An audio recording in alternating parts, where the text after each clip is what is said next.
So I'm doing a breast augmentation surgery tomorrow. So today is my last day with my titties, my old titties. I've been wanting this for 4 years, so it's been a long time coming. And I've put a lot of thought and research into this. So at this point, I am just ready to do it and I'm very excited. And I guess this video is just to share information, share my thoughts in case it helps anyone who's looking to do it or anyone who is just curious. Starting with the basics, I'm doing my surgery with Dr. Ganaban, who is in Manila, Philippines, where my hometown is. She's in Makati City, and the surgery costs 150,000 pesos, which is about 3,000 US dollars, plus like blood work, COVID testing, your bra, a couple of bras, and probably medication afterwards. So it'll probably total to around 160,000 pesos. So the way that I worked with my doctor was I connected with her online. I was in LA at the time, and she was in Manila. So we had our first consultation online, and I shared any of my concerns, questions. So then we set our consultation date. I set mine for March 25th, 2022. And when I got to Manila, I met up with her for an in-person consultation a couple weeks before my surgery date. And the goal of that is to really just look at the sample sizes and fit it inside my bra and inside my shirt to see how I feel about it, with the caveat that it's not going to be completely how it's going to look post-surgery, because when you put it under the muscle, it'll compress and fall. And with breast augmentation, they will really tell you not to think about the bra size. I know when you say you're going to get your boobs done, the first thing people ask is like, what size are you going to go? And the thing about sizes is it varies wildly for every manufacturer. Like, for example, I'm an A cup, but when I buy my bras at Pink, Victoria's Secret, they size me up for a B. Obviously, I can't fill a B, but that's what fits me visually. So you can't really depend on cup sizes alone to determine your boob size, your implant size. So that could be a helpful determinant, but you can't completely rely on that. And what's going to be the most helpful is if you have photos of boobs that you can show your doctor. So there's a lot of Instagram accounts of plastic surgeons around the world. Once you really start researching, you'll get an idea of what you want.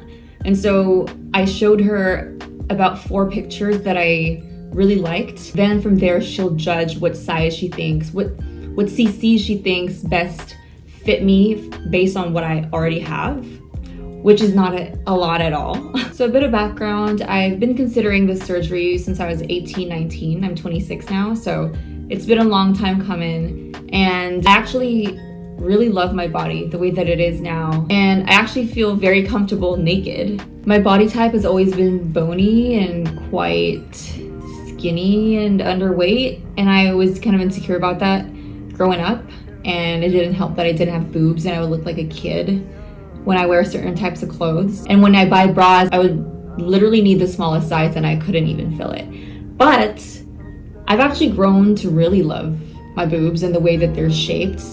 I think they're fun and perky and they're cute. And I love my tits. But I've just been thinking about plastic surgery for years now, and I'm just gonna do it.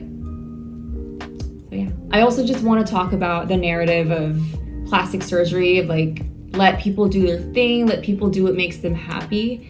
And I'm all for that. But I think what we don't talk about enough is, yes, do what makes you happy, but I think let's dig a little deeper. And why does a certain cup size make you happy? Like, who says that the only way that you can be happy is to spend $3,000 and have a certain cup size? Maybe I'm just being devil's advocate for like the decision that I'm about to go in, but I think it's fair to acknowledge that there are external factors that affect the way that we think, obviously. My point is, as empowering as it is for us to have that narrative now of do what makes you happy and do what, let others be happy, we should also acknowledge that, or ask ourselves the question, why is that what makes you happy? And a lot of times, especially for women's beauty standards, a lot of it is going to stem from the male gaze, or a lot of it's going to stem from Western colonial standards. And I'm not trying to just spit buzzwords. I don't know, isn't it fair to think that? I'm just saying, still do it if that's what makes you happy. That's what's gonna make me happy. I wanna do it, I'm super excited about it.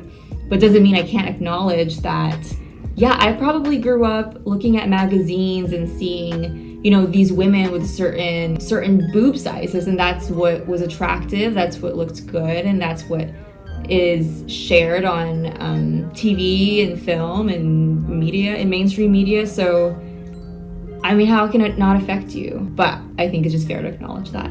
That's all. And you know, as a young girl, you're just made acutely aware of your body and how it should look like. I don't have to elaborate on that. If you're a young girl who grew up in this earth, you probably know what I mean. Whether it's your boobs, your weight, your face, your hair. And with that awareness, I was able to find really what looks good on me. You know, through the years and with age and experience, I was just able to find what I think looks good on me, and I was able to step into my body more and feel even more confident. So I feel like I'm going into this surgery with excitement, with peace, and with gratitude and honor for what my body can do. Hey, it's me, and it's been 4 months since I filmed that video. So 4 months post-op. I have boobs now, but I totally forgot to film an outro for that. So here it is. Here's the outro. I do want to get into more of the process. So pre-op, during the operation, post-surgery, recovery, and all that stuff. So that will be in a separate video. But yeah, just want to say bye. Thank you for watching. Goodbye, 4 months later.